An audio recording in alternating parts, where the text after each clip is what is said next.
So let's talk about narcissism. What is it?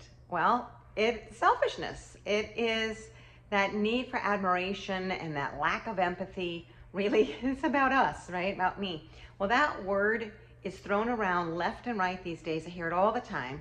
Women come to me and say, you know, my husband, I think he's a narcissist, or maybe he's actually been diagnosed as a narcissist like mine was. And yet, does it really define them?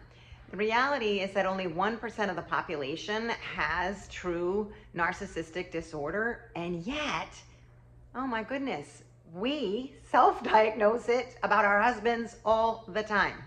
And what it does is that it creates so much fear.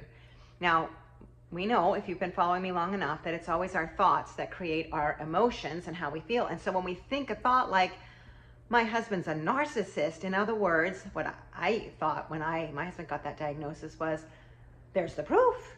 He has no ability to love me. He really is all about him. Like, that makes so much sense. Now I understand why he lets me down all the time and doesn't come to the kids' games or do the things that I think he should do. Yeah, do you hear it? In other words, I had a lot of thoughts about how he should be doing things. Okay, so when push came to shove and we ended up separated and headed for a divorce, yeah, and I paused long enough to actually take a look at myself.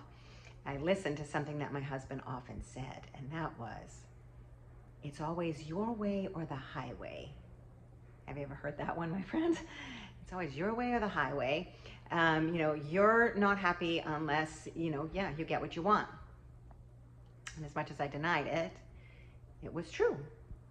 And most of the women that I work with, eventually, when they let, you know, just let the pride down, we start to see that, yeah, that's where the control's coming in, that we want things our way.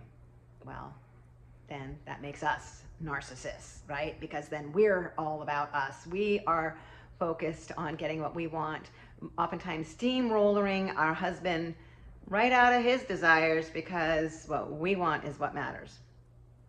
So I'm going to ask you, is it really narcissism, or is it concupiscence, that we all have that tendency to sin?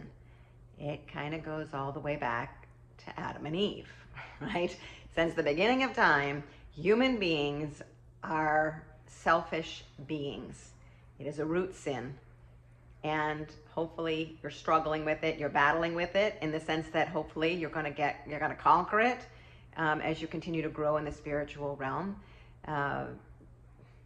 Because it's just not true, the way we talk about it out in the world here, what we see all the time. It would be like 90% of the men out there are narcissists and we should just divorce them, get rid of them. It's all more male bashing.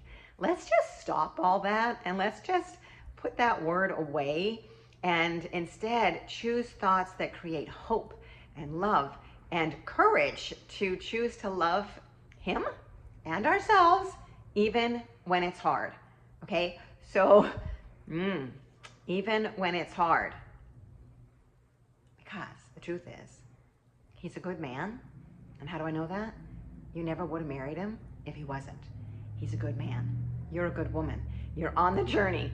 You're growing in faith. You're leaning on God. You're calling him in. You know that you are a daughter of a king. And more, you are changing your thoughts to choose loving thoughts, kind thoughts, thoughts that build him up. You know, because, like, what else is he? He's strong, and he's hardworking, and he's courageous. And so are you. All right, so let's get rid of all those yucky, defining words that just create so much negativity in our lives, and instead tell a whole new story. I want to hear what your new story is. Type below. What is it that you believe about your man? He is fill in the blank. I want to read down below, all right? God bless your day.